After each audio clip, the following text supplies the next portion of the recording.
Welcome to শিক্ষা সংস্থান। প্রথমত জানাই, গতকাল 23 মে পশ্চিমবঙ্গের মুখ্যমন্ত্রী মাননীয় শ্রী শুভেন্দু অধিকারী মহাশয় প্রেস কনফারেন্সে যে বিবৃতি দিয়েছেন সেখানে বলেছেন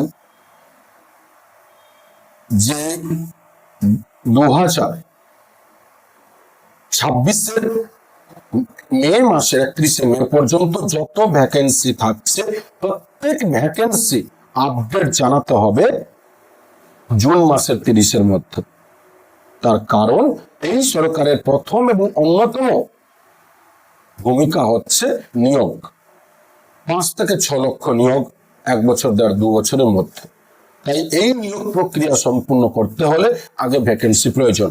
তাই আগামী দিনে পশ্চিমবঙ্গে প্রচুর পরিমাণে ভ্যাকেন্সি ফুলফিল হবে। যাদের বয়স রয়েছে 5 বছর, প্রত্যেকটি পরীক্ষা এবারে কিন্তু এজিল অ্যাক্সেস ওয়েস্ট বেঙ্গলে সকলে পাচ্ছেন এবং সেন্ট্রাল ওবিসি কিন্তু ফলো করছে। 2010-এর পর থেকে কিন্তু কোনো আদার্স যে ক্যাটাগরির ওবিসিতে ইনক্লুড হয়েছিল তারা কিন্তু পাচ্ছে না।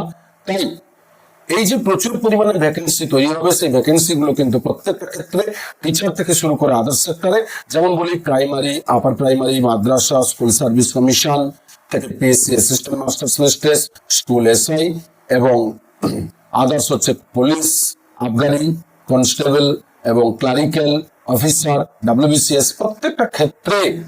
তাই প্রত্যেকে এখন থেকে প্রস্তুতি শুরু করুন, যাতে কোন রকম ভাবে হঠাৎ করে পরীক্ষা নোটিশ 2-3 মাস আগে দিলে মাঝখানে মাছ সমুদ্রে না হারিয়ে যান। তাই প্রচুর পরিমাণে প্রস্তুতি নিন।